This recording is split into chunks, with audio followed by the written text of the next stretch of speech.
রাজ্যের বায়োটেকনোলজি দপ্তর Scotch award 2025-এর স্বর্ণপদক পেয়েছে। এই প্রকল্পটি 2022 সালে শুরু হয় এবং ইতিমধ্যেই 17টি কলেজে বায়োটেক ক্লাব চালু রয়েছে।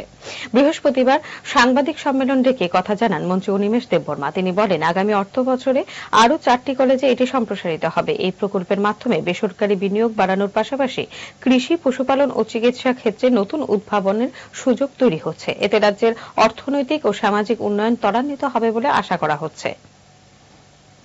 যে বায়োটেকনোলজি দপ্তর ইতিমধ্যে ইনফলে যে আমাদের আইবিএসসি অর্থাৎ institute for bio resource and sustainable development centre রয়েছে, এটা একটা শাখা ত্রিপুরায় আমরা শুরু করছি এবং তাতে করে ত্রিপুরায় পলিউশন কন্ট্রোলের ক্ষেত্রে কৃত্রিম উপায়ে যেগুলো পরিবেশকে ধ্বংস করছে, নষ্ট করছে, এই সমস্ত ম্যানুফ্যাকচারিং ইউনিট বা দ্রব্য সামগ্রী বা রিপ্লেসমেন্টের ক্ষেত্রে যা যা করতে হয়, institute for bio resource and sustainable development centre হলে সেটা তো আমাদের রাজ্য অনেক এগিয়ে।